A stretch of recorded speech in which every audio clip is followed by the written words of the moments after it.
CM Revanth పై అల్లుడు హరీష్ రావుకి ఇంత ప్రేమ ఎందుకో, ఆ దేవుడి దగ్గర రేవంత్ ని కాపాడాలని హరీష్ కోరుకోవటం ఏంటో, నిత్యం ఉప్పు నిప్పులా ఉండే వీరు ఇలా ప్రేమ ఒలకబారటం ఏంటో రాష్ట్ర రాజకీయాల్లో ఆసక్తిగా మారింది. ఇక అసలు విషయానికి వస్తే, తెలంగాణలో 10 ఏళ్ల తర్వాత కొత్తగా ఏర్పడిన కాంగ్రెస్ ప్రభుత్వంలో తొలిసారి ముఖ్యమంత్రి హోదాలో రేవంత్ రెడ్డి చేసిన పాపం రాష్ట్ర ప్రజలకు శాపం కాకుండా చూసి తెలంగాణ ప్రజలను రక్షించాలని యాదగిరిగుట్ట శ్రీ లక్ష్మీ నరసింహస్వామిని ప్రార్థించామని మాజీ మంత్రి హరీష్ రావు తెలిపారు.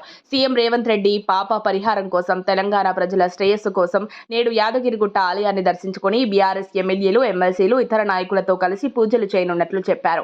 స్వామి, ఈ పాపాత్ముడైన ముఖ్యమంత్రిని క్షమించు, తెలంగాణ ప్రజలపై దయ ఉంచు అని యాదగిరిగుట్ట నరసింహస్వామిని వేడుకుంటామని పేర్కొన్నారు. ఆగస్టు 15లోగా రైతులందరికీ రుణమాఫీ చేస్తానని సీఎం రేవంత్ యాదగిరిగుట్ట లక్ష్మీ నరసింహస్వామి మీద ఒట్టు పెట్టి మాట తప్పారు.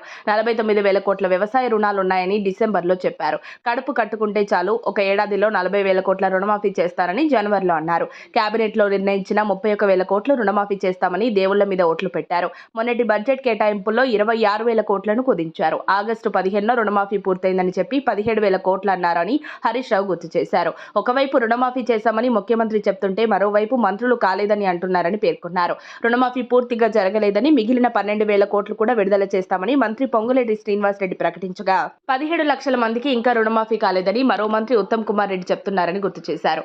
ఇందులో ఎవరి మాట నిజమో తెలియక రుణమాఫీ కాక రైతులు తీవ్ర ఆందోళనకు గురవుతున్నారని పేర్కొన్నారు.